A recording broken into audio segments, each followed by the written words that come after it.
네, 안녕하세요. 이규영입니다. 임성훈 원장님께서 굉장히 디테일한 내용을 잘 설명해 주셔서, 저는 조금 다른 방향으로 준비를 해서 그냥 편하게 이야기를 듣듯이 그냥 편안하게 들으셔도 될 것 같습니다.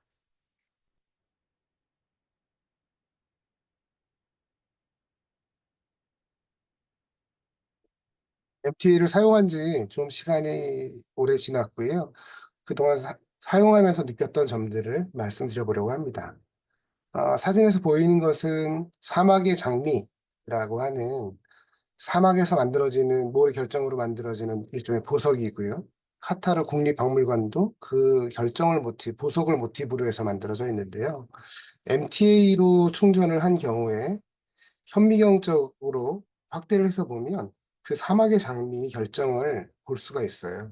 그거를 아주 재밌게 생각을 해서 여기 첫 화면에 담아봤습니다.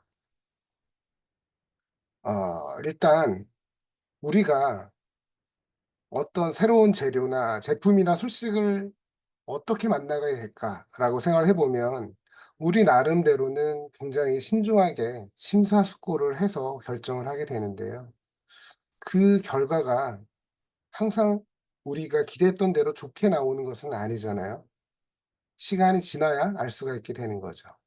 그것이 좋은 인연일 수도 있고 우연히 만났지만 좋은 결과가 나타날 수도 있고 아니면 좀 만나지 않았으면 좋았을 나쁜 인연일 수도 있고 뭐 다양한 일들이 일어난다고 생각합니다.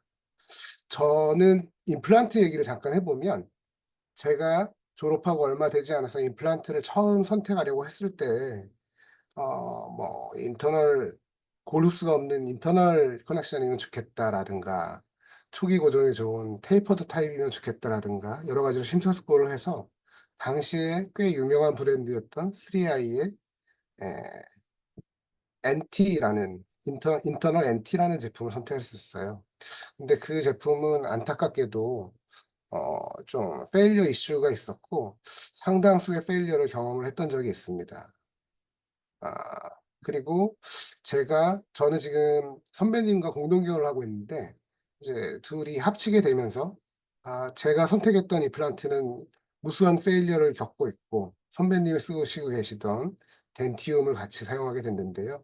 덴티움은 우연히 사용하게 되었지만 지금까지 별 문제 없이 한 20여 년간 잘 사용을 하고 있는 중입니다.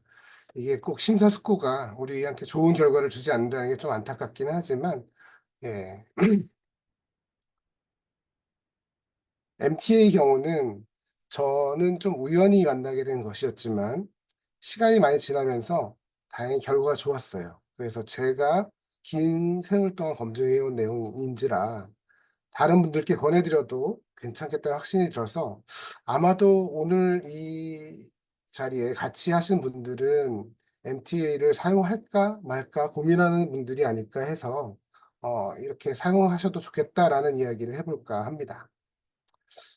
MTA를 만나게 된 우연을 말씀드리려면 제가 존경하고 감사함을 느끼는 최경명 선생님을 인제 빼놓을 수가 없는데요. 최경명 선생님은 MTA를 사용하지는 않으셨지만 저는 최경명 선생님한테 공부를 배웠던 사람들의 모임인 웅리회의 멤버로 공부를 하고 있었어요.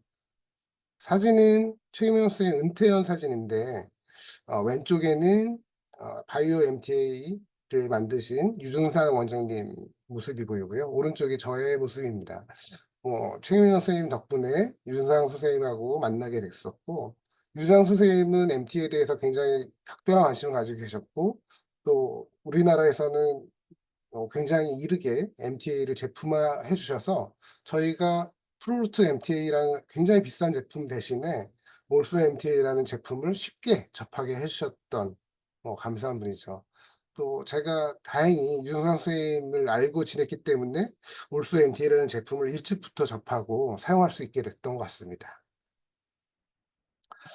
아주 MTA를 처음 만나게 된 것은 제가 2005 년에 뭐 그때는 아날로그 필름 시절이라 자료가 있진 않지만 기울어진 소구치 액세스 오프닝 중에 퍼포레이션이 있었어요. 그래서 근관 충전을 MTA로 했던 기억이 있는데요. MTA를 믹스를 하고 25번 H 파일을 넣어서 손으로 역회전을 해가면서 한 20분, 30분 정도 충전을 했던 기억이 있습니다. 대체로 제가 졸업을 하고 2000년에 졸업을 하고 2005년까지는 그냥 아무런 특별한 기구들의 도움 없이 라테럴 컨덴세이션이라는 방법으로 겉터퍼처로 충전을 했었었고요. 분간 충전을 했었고 2006년부터는 제가 선배님하고 동업을 시작을 하면서 장비들도 좀 사고 컨티뉴어스 웨이브 테크닉이라는 원 버티컬 컴팩션이라고 하는 방법으로 겉터퍼처 필링을 사용을 하고 있었습니다. 근데 신기한 것은 어, 제가 버티컬 컨덴세이션이라는 기구 방법을 잘 알지 못했든 아니면 기구 사용에 미숙했든지 간에 2006년부터 2009년 사이에 근관치료 후에 한 1, 2년 후에 근단병소가 생기는 경험을 좀 적잖이 했었던 것 같습니다. 근관 치료를 한 후에 한 1, 2년 정도 후에 다시 재발이 되면 상당히 좀 난감해집니다. 우리가 근관 치료는 이제 처음에 하는 치료이고 그 위에 여러 가지 뭐 코어도 하고 크라운도 하게 되는데 재발이 생기면 그 했던 것들을 다 제거하고 다시 처음부터 시작하게 되니까 환자와의 관계도 어렵고 치료도 굉장히 복잡하고 힘들어지게 됩니다. 사진에서 보시는 분은 2009년에 35번은 파절이 되고 36번은 우식이 있어서 35번은 발치를 하고 36번은 쿼터퍼처로 버티컬 컨덴세이션 하는 방식으로 근관 충전을 했던 환자입니다. 그런데 불과 한 2년이 채 되지 않아서 근단에 다시 재발 병사가 생겼고요. 아, 그때는 MTA를 사용하기 시작했던 터라서 MTA로 재근관 치료를 했던 증례입니다. 이분은 2017년까지는 잘 사용을 하고 있었는데요. 2018년에 서비컬 부분에 파절로 인해서 발치를 하게 됐었습니다. 네, 이분 증례는 이따가 뒤에서도 다시 한번 소개해 드릴 것 같습니다. 예전에는 이런 식으로 근관 충전을 했었어요. MTA를 쓰기 시작한 초창기에는 MTA 웰이라는 저 깔때기처럼 생긴 여기다 믹스를 해 넣고 MTA 캐리어로 찍어서 MTA를 근관 안에 넣고 지금은 컴팩터라는 걸 사용하지만 나이타이로된 컴팩터를 사용하지만 그때는 원래 겉터퍼처 열연화 충전법이라는 방법에 사용하던 버터 컨덴서라는 벤치플레이에서 나온 기구를 사용해서 어, 원리는 똑같죠. H 파일 역회전 하는 거랑 같은 원리로 밀어 넣는 식으로 충전을 했었습니다. 당시에 제가 이제 주변에 아는 분들에게 이런 식으로 충전하시면 됩니다라고 이제 알려드렸던 건데 이건 뭐 자세히 보실 건 없고 야, 옛날에는 원시적으로 이렇게 했었구나라고 흥미삼아 보실 수 있게 준비했습니다. 슬램덩크에 나오는 유명한 구절인데 이거는 책 제목이기도 한데요. 왼손은 거들 뿐이라는 말이 있는데 저는 재료는 거들 뿐이라는 말을 꼭 해보고 싶습니다. 근관 치료에서 저는 솔직하게 말씀드리면 얼마 전까지는 거타포처가 근관 충전 재료로 부적합하다라고 생각을 했었습니다. 근데 이번에 발표를 준비하면서 좀 장기간의 예후가 어떨까라고 생각해서 2006년, 7년, 8년, 9년, 10년 그때쯤에 했던 증례들, 11년 초기 MTA 증례들, 그다음에 제가 젊을 젊을 때 초창기에 했던 거타포처 증례들의 경우를 쭉 살펴보았는데요. 설화에 남아있는 경우들도 많이 있었고 오랜 기간 문제없이 유지되는 증례들을 많이 발견할 수 있더라고요. 제가 치료한 증례도 있었고 다른 분들이 치료한 증례도 있었고요. 제가 퍼처로 충전을 한 경우에 좋지 않았던 경우는 제 술식이나 기구에 문제가 있었을 수도 있겠다라는 생각을 했고요. 뭐 가장 중요하게는 클리닝하고 실링이라는 것이 근관층 치료에 가장 중요한 두 가지 개념이 아닐까라고 생각합니다. 그래서 클리닝이 충족되지 않았을 때 뭐 특정한 재료를 사용한다고 해서 '좋은 결과를 기대할 수는 없다.'라는 생각을 합니다. 다만 개념에 더 잘 부합하는 재료를 사용할 때 더 좋은 결과를 얻을 수 있다는 점은 네 확신을 할 수가 있습니다. 제가 사용을 해 오면서 MTA를 사용해 오면서 늘 좋은 결과를 얻을 수가 있었거든요.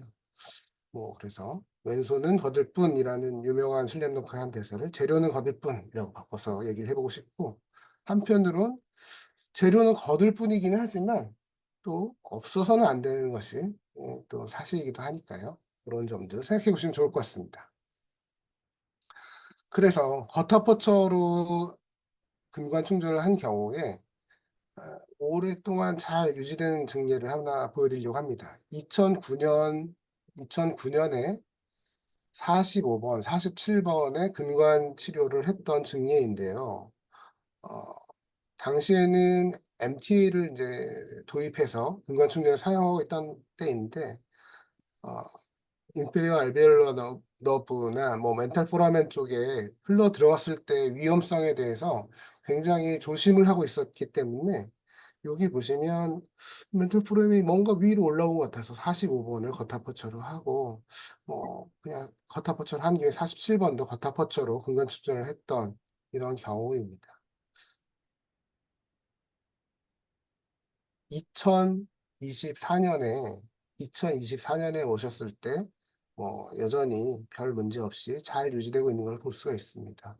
적절하게 잘 치료를 한다면 어 과타포처로 충전을 했다고 해서 수명이 얼마 가지 않는다거나 그런 일은, 그렇게 되는 것은 아닌 것 같습니다. 다만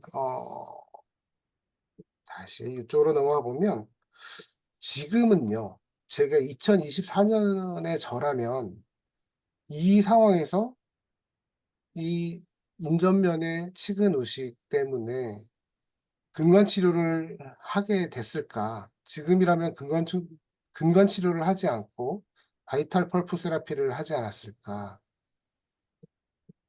45 번의 인전면 의식 때문에 근관 치료를 해야 했을까? 여기도 마찬가지로 바이탈 펄프 세라피를 하지 않았을까라는 생각을 하게 됩니다. 근관 치료는 충전을 MT로 하면서 쪼금 더 자신감 있고 재치료에 대한 재발에 대한 걱정을 많이 덜고 치료를 하게 된 것이 사실이지만, 바이탈 펄프 세라피의 경우는 치료의 접근 자체를 많이 바꿔 놓게 되는 것 같아요. MTA가 버타포처로 오랫동안 유지된 케이스를 하나 보여 드렸고요.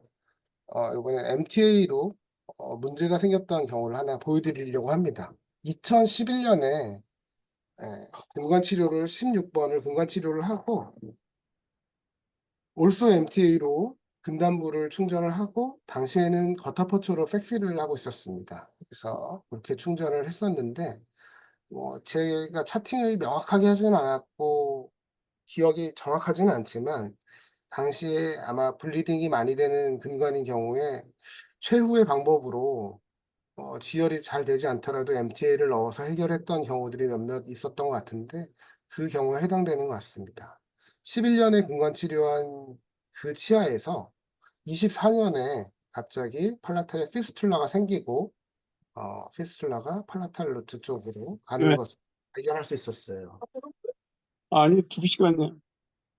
그래서 다시 올수 MTA로 충전을 근관 치료를 다시 시행을 했고요.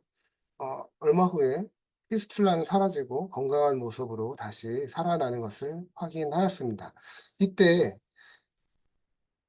재치료를 시작을 하면서 이걸 차트를 보니까 올수 MTA로 충전을 했던데 제거하기가 너무 어려워서 어떡하지? 환자분에게는 발치를 할 수도 있겠다."라고 말씀을 드렸었고요.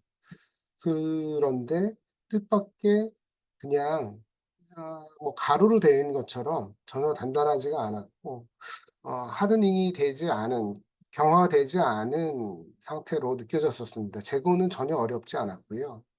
어 그냥 늘 하던 근관 치료처럼 클리닝을 하고 충전을 하는 방법으로 진행을 했었습니다. 신기한 것은 경화가 되지 않았는데도 과연 13 년이나 이걸 잘 버텨 줬던 것인가라는 또 놀라운 생각도 있었습니다.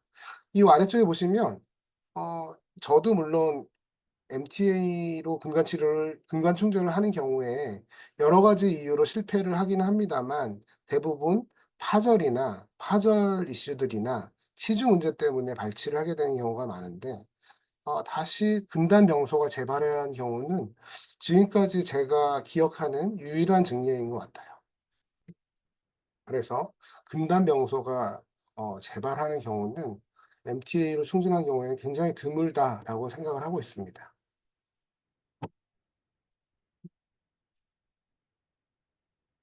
제가 임상적으로 체감한 MT의 장점을 두 가지를 꼽으라고 한다면 MT의 특징이 굉장히 여러 가지겠지만 굉장히 높은 밀폐력과 그다음에 굉장히 높은 생체 친화성, 뭐 생체 활성이라고도 하죠. 보통 생체 적합성이라는 용어를 쓰는데요. 바이오 컴패터빌리티라는 용어를 사용하는데 MT의 경우는 생체와 아주 잘 어울리기 때문에 바이오 액티브라는 용어를 사용하고 있습니다. 이 사진은 제가 구글에서 찾아본 사진인데요. 딱 이런 사진을 여러분들께 보여드리고 싶었는데 마침 제가 뭐 어떻게 읽어야 될지 모르지만 캐리 오 릴리라는 미국의 치과 의사분이 블로그에 올리신 글 중에서 일부가 있길래 이 사진을 빌려왔는데요. 오버필링된 겉타포처를 보여주고 있습니다. 우리가 오버필링이라고 하는 거는 겉타포처가 밖으로 이만큼 튀어나왔다라는 뜻인데 한편으로는 겉타포처의 오버필링은 충분히 실링을 이루지 못했다는 언더필링의 뜻을 가지고 있기도 하거든요. 그래서 겉타포처로 필링을 하는 경우에 에이피컬 스탑 내지는 에이피컬 시트가 굉장히 중요하죠. 에이피컬 시트에 그것보다 더 굵은 겉타포처를 넣고 얹어서 밀봉을 하는 그런 개념이잖아요. 어 거기에 라테럴 콘을 넣기도 하고 버티칼로 지져서 다져 넣기도 하고요. 이렇게 실링을 하게 되는데요. 만약에 오버필링이 된다는 거는 이 시트를 지나서 스탑을 지나서 겉에 나가고 이 포라멘 부분 쪽에 뭔가 비어 있는 공간이 생기게 된다는 거죠. 그래서 겉타포처에서 오버필링은 사실상 필링이 되지 않는 언더필링과 마찬가지다라고 생각할 수 있고요. 어 요거랑 이런 문제를 이제 좀 차이를 두기 위해서 실러가 삐져나간 경우를 파핑이라고 구분해서 인제 표현들을 하기도 하시죠. 버터포처에서 시트가 AP가 시트가 중요하기 때문에 파일링할 때 굉장히 신경이 쓰입니다. 그래서 파일링할 때 워킹 렌스를 쪼끔이라도 지나치면 '아 시트가 깨져서 문제가 되는 거 아닐까.'라는 걱정을 하게 되죠. 그래서 그런 문제를 피하기 위해서 어 나이트라이 파일을 사용하는 경우에 워킹 렌스까지 살짝 들어가서 3번 이상을 넘기지 말라는 키스 앤 굿바이. 만나고만 와서 충분히 거기에 파일을 오랫동안 작용시키거나 하는 걸 피하라는 그런 개념들도 생기게 되었는데요. MTA의 경우는 이 실러가 빠져나가는 것과 같은 효과이잖아요. 그래서 MTA로 재근관 치료를 하는 경우에는 기존의 거터포처를 제거한다든가 등등의 이유로 기구 사용을 쪼끔 과하게 하게 되는 경우가 많고 그러다 보면 뭐 결과적으로는 오버필링이 나타나는 게 되는 경우가 많습니다. 팝핑처럼 이런 경우는 굉장히 상당한 오버필링이 있었다고 봐야 되겠죠. 하지만 시간이 지나면서 바깥으로 노출되었던 부분들은 깨끗하게 흡수가 되고요. 그 부분의 병소들은 잘 치유가 되는 것을 볼 수가 있습니다. 그래서 MTA의 경우에 오버필링은 전혀 걱정할 이유가 없다. 충분한 생체 친화성을 가지고 있고 충분한 밀폐를 통해서 근관계와 바깥쪽을 충분히 분리를 해 준다. 어 이렇게 됩니다. 그리고 그 밀폐에 대해서는 우리가 기구가 분리되는 근관 내에서 기구가 분리되는 경험들을 종종 하게 되는데요. 바이패스를 하고 필링을 하게 되더라도 '아 이게 잘 되었을까?' 걱정하게 되는 경우가 많은데 MTA로 근관 충전을 했을 때 제가 확인해 본 몇몇 개의 케이스가 있어서 그 사진을 좀 공유해 볼까 합니다. 이분은 2018년에 근관 치료를 소고치를 하고 21년에 서비컬 프랙처로 발치를 했던 경우인데요. 이분은 팔라탈 상악 소구치에 팔라탈 커스프가 프랙처가 된 케이스를 근관 치료하고 크라운을 했다가 잔존 치질이 너무 적어서 결국은 파절되고 발치를 했던 경우. 근관 치료하는 도중에 기구 분리가 있었어요. 근데 바이패스를 다행히 어렵지 않게 했고 근간 충전은 MTA로 올소 MTA로 근간 충전을 했던 경우고요. 그런 경우에 이 주변부가 MTA로 기구 주변을 잘 감싸면서 잘 밀봉이 된 실링이 잘 되어 있는 것을 볼 수가 있습니다. 어 제가 2012년에도 비슷한 경우가 있었는데 치주가 워낙 안 좋은 분인데 지푸라기를 잡는 심정으로 근관 치료를 했었고 얼마 안 되어서 인제 발치를 하게 됐고 또 기구가 2개씩이나 이제 부러지는 불상사도 있었기 때문에 어떻게 됐는지 궁금해서 제가 이유상 원장님께 부탁을 해서 예 좀 "요 샘플을 확인해 보고 싶다."라고 해서 이유상 선생님이 잘라서 보여주셨던 경우인데요. 마찬가지로 바이패스한 주변으로 올소 MTA가 잘 밀봉을 해 주고 있는 것을 볼 수가 있습니다. 그래서 기구가 근관 내에서 분리된 경우에도 우리가 바이패스를 한다면 좀 '마음을 좀 편하게 먹을 수 있지 않을까.'라고 생각합니다.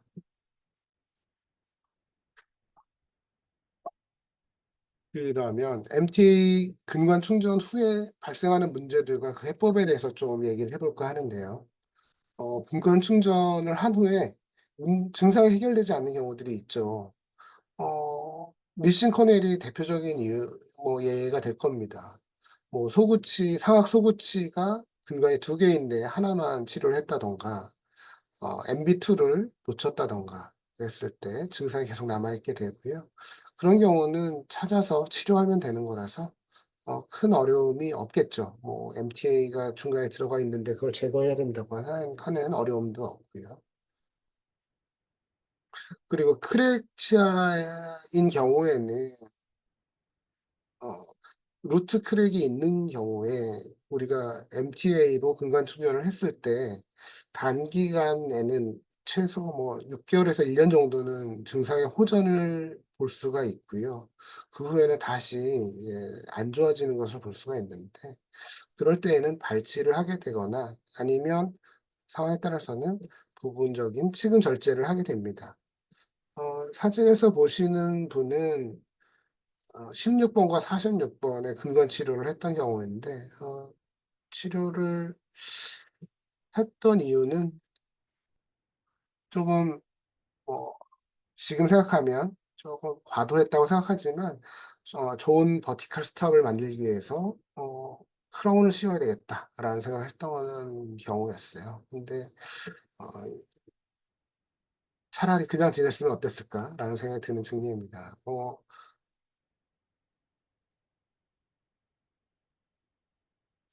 16번 46 번의 크라운을 인제 만들어서 '버티컬 스탑을 좀 잘 만들어 보고 싶다.' 라는 생각을 했었고요.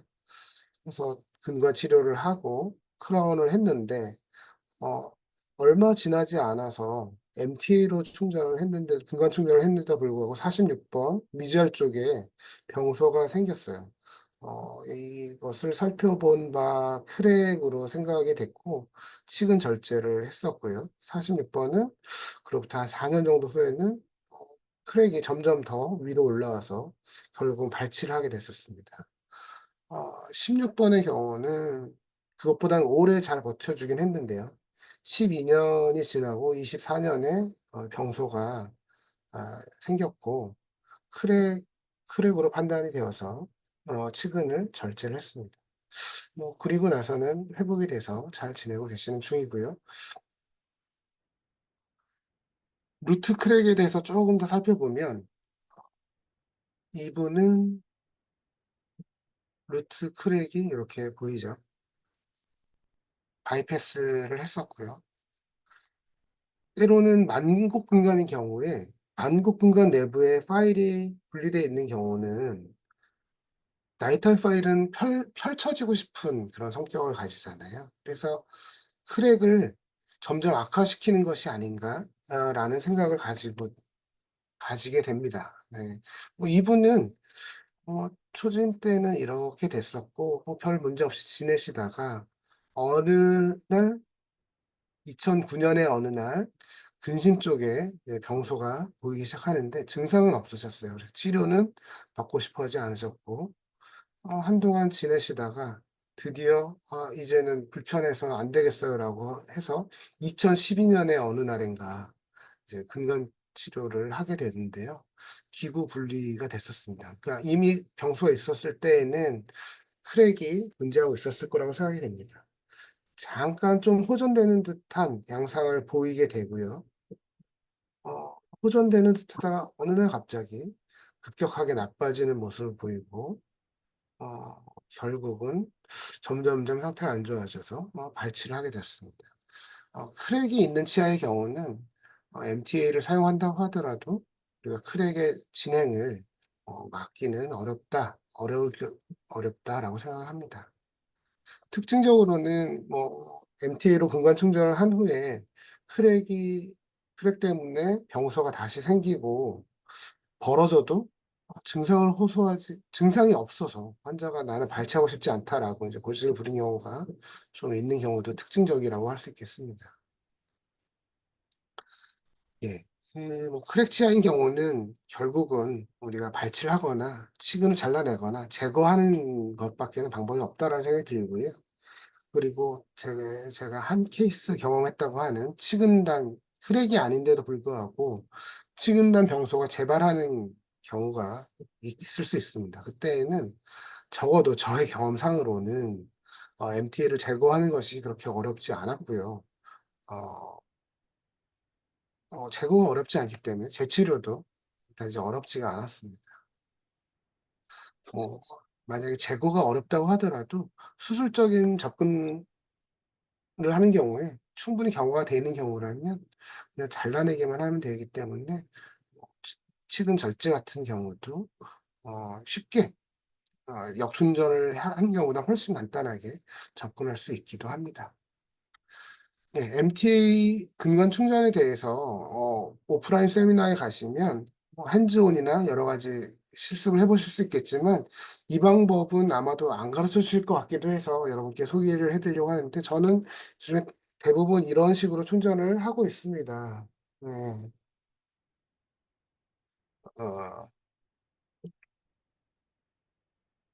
어 일단 클리닝을 깨끗하게 하고요. 이 유니버셜 캐리어 다목적 캐리어로 MTA를 이건 아말감 캐리어 정도의 굵기를 가지고 있는데요. 이 캐리어에 어 MTA를 담아서 듬뿍 넣습니다. 뭐 여러 번 넣을 수도 있고요. 여러 번 넣고 커튼 펠렛으로 살짝 다져 주고 어 여기를 컴팩터로 각각의 근건마다 충전을 해 주게 됩니다. 이렇게 충전을 하다 보면 아래쪽에 이제 충전이 되는 특유의 느낌을 알 수가 있고요. 예전에는 단단하게 느껴지는 느낌을 느끼려고 했는데 그거는 너무 과충전되면서 어 '크랙을 유발할 수도 있다.'라고 하기 때문에 요즘은 살짝 잡아당기는 특유의 느낌이 나면 이제 조금씩 끌어올려서 마무리를 하고 있습니다. 그 위에는 MTA를 추가로 넣어서 어 캐비티 내부 아래쪽까지 MTA로 충전하고 있습니다. 이렇게 하면 굉장히 짧은 시간 안에 충전을 마무리할 수 있습니다.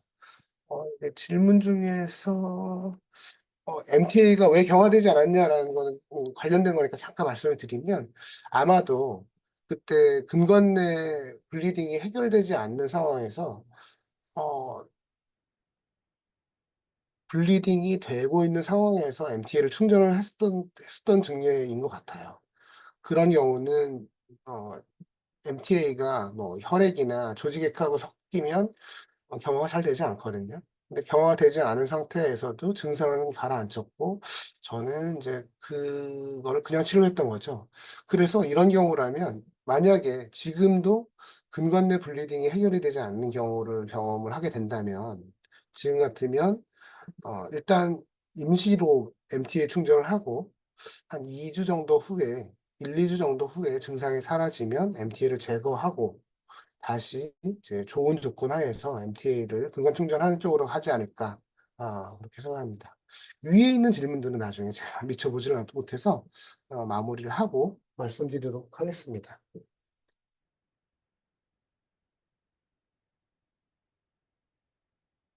아,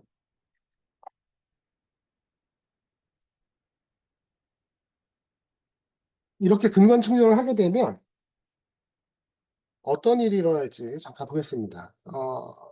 MTA로 근간 충전을 한 부분 바깥쪽으로 주변부에 아까 사막의 장미라는 와 유사한 결정이 생긴다고 말씀드렸는데요. 여기 보이는 전자현미경 사진에서는 덴티널 튜브를 보여주고 있고요. 비어있던 덴티널 튜브들이 시간이 지나면서 결정들이 생기는 리플라이크 크리스탈이라고 하는 결정들이 생겨나는 것을 볼 수가 있고, 그것들이 덴티널 튜브까지도 밀봉을 해준다라는 것을 볼 수가 있습니다. 심지어는 이 사진에서는 덴티널 튜브 안에 이피칼리스라는 세균이 남아있는 상태에서 근간 추정을 하고 시간이 지나면서 어떻게 되는지를 보여주는 모습입니다. 결정들이 생기면서 박테리아들을 말 그대로 묻어버리고 묻어서 박테리아들을 이제 없애버리는 작용하지 못하게 하는 그런 효과를 보여주고 있습니다. 그래서 이런 효과들도 볼 수가 있고 굉장히 좋은 결과들을 얻을 수 있는 효과들을 가지고 있다라고 생각합니다. 자, MTA를요 근간 충전에 사용하는 걸 보여드렸고요. 이거를 위로 조금 올리면 위로 올려서 근관이 아니라 펄프 위에 올리면 바이탈 펄프 세라피가 됩니다. 마찬가지로 밀폐와 생체 친화성이라고 하는 특징들이 큰 작용을 하게 되고요. 인다이렉트 펄프 캐핑을 하기도 하고 다이렉트 펄프 캐핑을 하기도 하고 파샬 펄포토미를 하기도 하고 펄포토미를 하기도 합니다. 이런 경우에 이 아까 처음에 보셨던 이 환자분의 경우에 2024년에 저라면 이것을 근관 치료를 왜 했을까라는 생각을 많이 하게 됩니다. 어, 36번의 경우라면 바이탈 펄프 세라피 해서 뭐 인다이렉트 펄프 캐핑이든 다이렉트 펄프 캐핑이든 해서 보존적인 수식, 레진 필링이나 하는 식으로 접근을 했으면 이렇게 치질이 얼마 남지 않게 되고 파절되고 하는 일들을 겪지 않고 지금까지도 치아를 보존할 수 있지 않았을까라는 생각을 가지게 되고요. 35번 같은 경우는 MTA로 근간 충전을 한 후에 서지컬 익스트루전을 해서 약간 2 내지 3mm 정도, 치근이 충분히 긴 편이기 때문에 2 내지 3mm 정도 끌어올려서 절수복을 했더라면 임플란트 하지 않고 지금까지 치아를 살릴 수 있지 않았을까라는 생각을 하게 됩니다. 그래서 MTA를 사용하게 되면 우리가 치아들을 훨씬 더 오랫동안 살려서 갈 수 있는 방법적 여러 가지 방법들이 생기지 않나라고 생각합니다. 어, 임성훈 선생님이 많이 보여주셨는데요. 어, 조금 오래된 증례들을 찾다 보니까 2017년에 해서 뭐 아직 7년밖에 되지는 않았지만 어, 아까 레진 MTA로 인다이렉트 캐핑을 하고 레진을 한 경우에 7번 대구치 7번 같은 경우는 교합력을 상당히 많이 받는 부분인데 불구하고 어, 우리가 약간의 고려를 해서 좋은 형태를 부여를 해준다면 충분히 거의 변화 없이 잘 레진이 잘 유지가 되는 것을 볼 수가 있습니다. 그래서 대구치인 경우에서도 레진 수복에 크게 염려를 하지 않으셔도 되겠다라는 생각을 합니다. 예, 파노라마 사진에서도 인다이렉트 캐핑을 한 경우를 볼 수 있고요. 어, 아까 임성훈 선생님이 말씀하신 것처럼 펄팔 혼이 굉장히 높이 올라와 있는 걸 볼 수 있죠. 이걸 만약에 그냥 다이렉트로 레진을 치료했다면 환자가 증상을 호소하지 않았을까라는 생각이 듭니다. 조금 특이한 증례를 보여드리면서 얘기를 해볼까 하는데요. 이분은 2018년에 이걸 페리에피컬 리전이 있다라고 판단해야 된다고 저는 생각하는데, 리전이 있어서 근건 치료를 해야겠구나라고 생각했었어요. 근건 치료를 해야겠구나라고 처음에 들어갔는데, 일단 의식 부분을 제거하다 보니까 블리딩이 되더라고요. 블리딩 색깔은 아주 선홍색은 아니었지만 지혈이 되는데 큰 어려움이 없었고, 어, 일단 시도를 해볼 만하다라고 생각이 돼서 환자분께는 다시 근관 치료를 하게 될 가능성이 있다라고 말씀을 드리고, MTA로 바이탈 펄프 세라피를 했어요. 리트로 MTA죠. 하고 일단 레진으로 치료를 마무리했었는데요. 6월에 치료하고 12월이 되면서 병소가 페리에피컬 리전이 방사선상에서 회복되는 양상을 보이고요. 2021년에 마지막으로 오셨을 때에도 그 상태가 잘 유지되는 것들을 볼 수가 있었습니다. 그래서 어, 다소 모험적이기는 합니다만 리전이 있는 경우에 라고 해서 무조건 근건 치료를 해야 된다라고 생각하지는 않아도 되지 않을까라는 생각을 가지고 있고요. 어, 우리가 바이탈리티를 확인할 수 있는 상황에서라면 환자분이 이해를 할 수 있는 상황인지, 이해를 할 수 있는 환자인지 확인을 하시고 근건 치료로 넘어갈 가능성이 충분히 있기 때문에 제가 확인하지 않은 부분은 괴사가 있을 수도 있으니까요. 어, 바이탈 펄프 세라피를 시도해 볼 수 있다라고 생각합니다. 조금 더 크게 해서 보시면 여기 페리에피컬 리전이 있는 부분이 바이탈 펄프 세라피 이후에 여기 회복이 된 것을 볼 수가 있습니다. 그리고 회복이 되고 유지되는 것을 볼 수가 있습니다. 다만 바이탈 펄프 세라피는 난바이탈 펄프를 바이탈 펄프로 만들 수는 없어요. 죽어있는 걸 살릴 수는 없다는 거죠. 그래서 이게 난바이탈인지 바이탈인지 판단을 신중하게 하실 필요가 있습니다. 그래서 이것은 약간 실험적 시도라는 것을 꼭 생각해 두시고 신중하게 환자분과 충분히 대화를 한 후에 비슷한 경우에 접근한다면 충분히 대화를 한 후에 치료를 하셔야 된다. 이렇게 하셔야 된다라고 생각합니다. 바이탈리티의 확인은 치료를 시작하기 전에 하시는 게 필요하고요. 마취가 일단 되면 우리가 바이탈리티를 살아있는지를 확인하기가 좀 어려워지니까요. 제일 먼저 가장 쉬운 건 EPT가 정상적으로 반응하는지를 보는 거고요. 인접치만큼의 인접치만큼의 적당한 자극의 반응이 있다면 우리가 별 문제가 없겠구나라고 이제 추측을 할 수 있겠습니다. 다만 굉장히 민감하거나 아니면 때로는 너무 둔감해서 훨씬 더 강한 자극에 간신히 반응이 보인다면 우리가 상태가 좋지 않을 수 있다라고 생각해야 되겠죠. 그리고 콜드 테스트에 뭔가 반응이 있으면 바이탈리티가 있을 수 있겠다라고 생각해야 될 거고요. 마지막으로 마취 없이 살짝 와동을 형성을 해보고 이때 통증을 느낀다면 아직 바이탈리티의 가능성이 있기는 하다. 하지만 굉장히 둔해져 있으니까 바이탈 펄프 세라피를 했을 때 실패할 가능성이 높겠구나라고 생각하고 접근을 하셔야 된다고 생각합니다. 여기까지 확인을 하고 마취를 하게 되죠. 마취를 하고 나머지 와동 형성을 하고 이 정도까지 오게 됐다면 치수의 출혈을 꼭 확인을 하셔야 되고요. 어차피 엔도를 하려면 치수광을 열어야겠죠. 치수의 출혈을 확인해서 출혈 정도와 지혈을 확인해서 지혈이 잘 되고 어려움 없이 지혈이 잘 된다면 바이탈 펄프 세라피를 시도해 볼 수는 있다라고 생각합니다. 다만 이게 항상 성공하는 것은 아니라는 점을 꼭 염두에 두셔야 됩니다.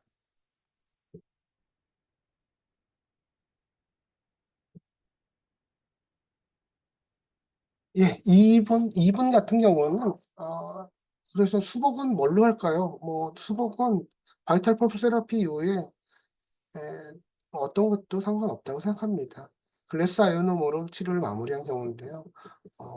경제적 이유 때문에 레진 수복도 너무 부담스럽다고 하셔서 그냥 글래스 아이오노모로 수복을 한 경우고요. 2019년에서 2024년까지는 잘 유지하면서 지내오고 계십니다.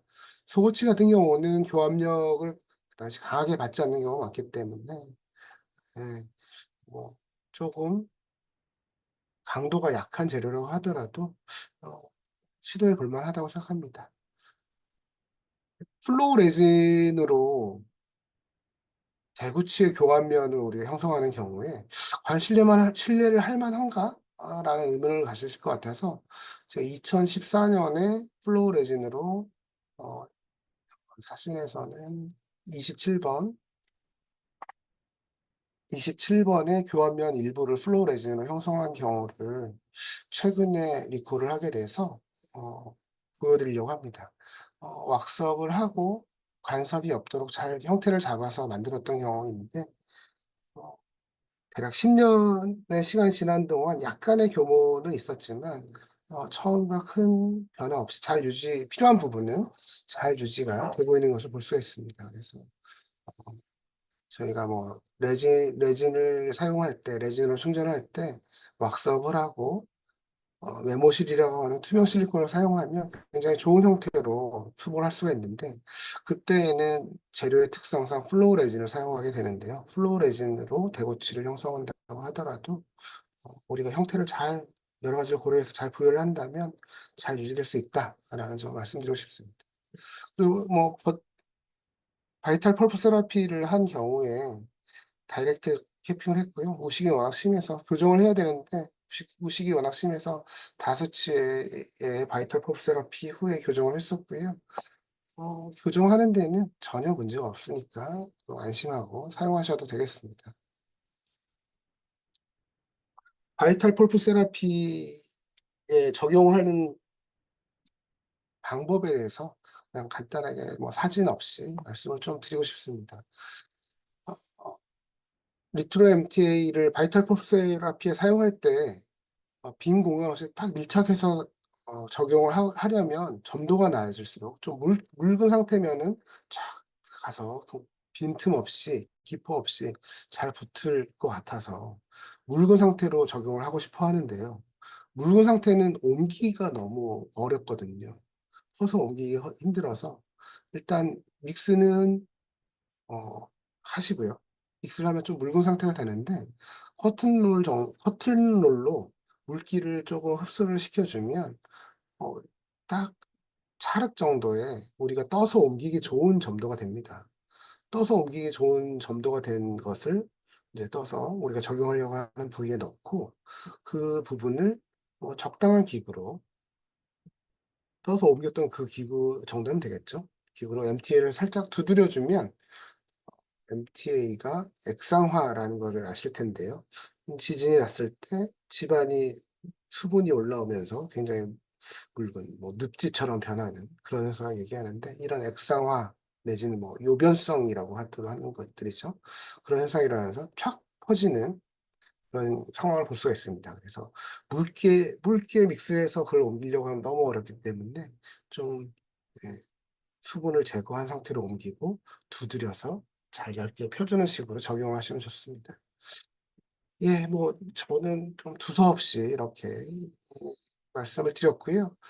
제가 MTA와의 만남도 인연이자 우연과 같은 것이었고 다행히 결과가 좋았다라고 처음에 말씀드렸고요. 여러분들도 오늘 저와 임성호 쌤 이야기를 듣고 MTA를 이제 만나셔서 나중에 시간이 흐른 후에 똑같이 MTA의 만남도 인연이자 우연과 같은 것이었고 다행히 결과가 좋았다라고 말씀하실 수 있게 되면 좋겠습니다. 예, 저는 이제 여기까지 준비를 했고요. 감사합니다.